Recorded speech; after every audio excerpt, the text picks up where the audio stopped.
આ પશુપતિનાથ મંદિર ત્રણ અલગ અલગ દિશાએથી જોતા જે ત્રણ અલગ અલગ દેવોનો આભાસ અને એક ત્રિશૂળનો, બે અલગ દેવો અને એક ત્રિશૂળનો આભાસ થાય છે એમાં લખેલું છે શિલાલેખમાં, શિલાલેખ નહીં, પુરાતત્વ વિભાગના લેખમાં લખેલું છે એ મુજબ આ ગણપતિનો આભાસ, આ ગણપતિ લાગે છે. અહીંયાથી આ તરફથી તમે જુઓ તો શિવલિંગ લાગે છે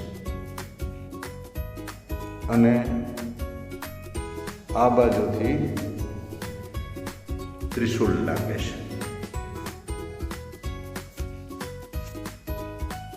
એમ ત્રણ બાજુથી આ ત્રિશૂળ જો ખ્યાલ આવે, એમ ત્રણ બાજુથી આ એક જ લિંગમાં પશુપતિનાથમાં ત્રણ અલગ અલગ આભાસ થાય છે.